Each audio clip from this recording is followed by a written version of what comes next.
আলহামদুলিল্লাহ আজকে একটি চকি কমপ্লিট করলাম। পুরো প্রসেসিংটা আপনাদের ভিডিওর মাধ্যমে আমি দেখাবো আপনাদের। প্রথমত একটি সিঙ্গেল চকি ছিল এই বাসায়, আমি চকিটা ভেঙে নিয়েছি। চকিটা ভাঙতে যেয়ে আমার হাতুরটা খুলে গেছিলো, যা একটুটির জন্য বেঁচেছি।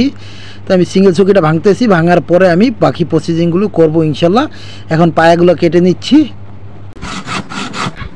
আমার প্রথমত একটি পায়া কাটা শেষ, আর একটি পায়া আমি দাগ দিয়ে নিচ্ছি।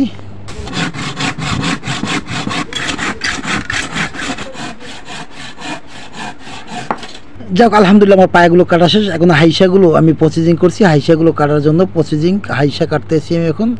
যাক হাইসা কাটার মাঝে মধ্যে আমার চার চলে আসলো, চা বিস্কুট দিয়ে দিল আমাকে। এটা আসলে টিফিন কাজে আসছি, সেইখানে চা বিস্কুট খাইয়ে দিল। যাক চা বিস্কুট খেয়ে নিলাম। আলহামদুলিল্লাহ আর আপ্যায়ন, অতীতে আপ্যায়নের সেরা। আমি কাজ করতেছি, তারপরও কাজের ফাঁকে দেখেন আমাকে চা বিস্কুট খেয়েছে। আসলে চা বিস্কুটটা আমাদের জন্য খুব উপকারী। এখন হাইসাগুলো আমি ঢিল মেশিন দিয়ে সিদ্ধ করে নিয়ে তার কাটা মারবো।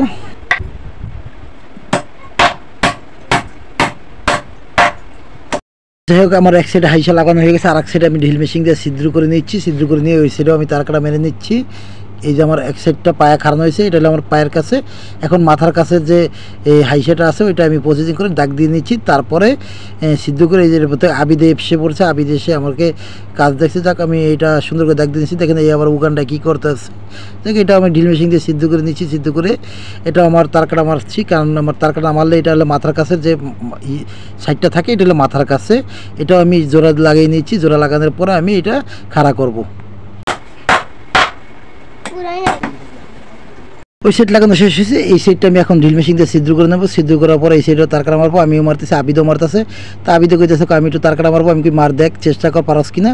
ও তার কাটা ডাবাইতেই পারে না, কারণ অনেক মোটা তার কাটা। আমি আবার বাড়ি দিয়ে দিলাম, ও কয় সোডা তুরটা দাবাই দেবো। তারপর সোডা তুরটা আমি দিয়ে দিলাম। সোডা তুরটা পারে না, কারণ এটা অনেক মোটা তার কাটা। মোটা তার কাটা ওর পক্ষে সম্ভব না।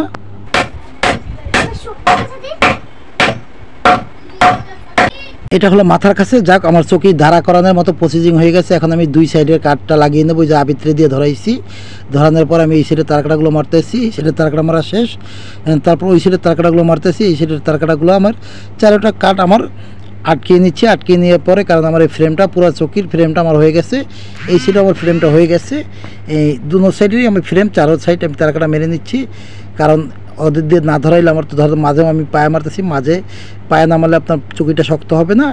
সেখানে পায়ে আমিগুলো চকি মাঝেও একটু তারকাটা মেরে নিচ্ছি, বড় তারকাটাগুলো। এখন আমি টপটা লাগিয়ে ফেলবো। টপটা লাগানোর পরে যে টপটা কাইটে নিচ্ছি, এটা হলো আপনার পায়ের এক কোনা, এটা মাথার কাছে থাকবে। সেইখানে এই সাইডটা আমার কাইটে নেওয়া লাগতেছে এইভাবে।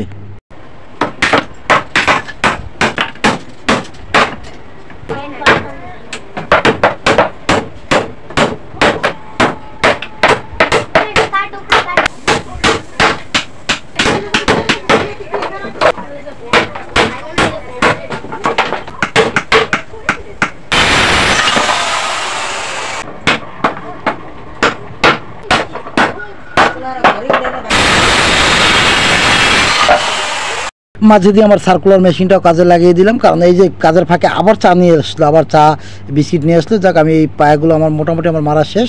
এখন মাথার কাছে যে কাঠটা থাকে, এটা আপনার যদি বালিশটা না পড়ে সেই কাঠটা মারতেছে, এইটার জন্য আপনার বালিশটা আটকে রাখবে। এটা হলো মাথার সাইড। এই যে মাথার সাইডটা মারলে আমার আলহামদুলিল্লাহ কমপ্লিট। এই যে আমার চকি, পুরো চকি কমপ্লিট আলহামদুলিল্লাহ। অবশ্যই যদি ভিডিওটা ভালো লাগে লাইক কমেন্ট শেয়ার করে পাশে থাকবেন, ফলো দিবেন সবাই।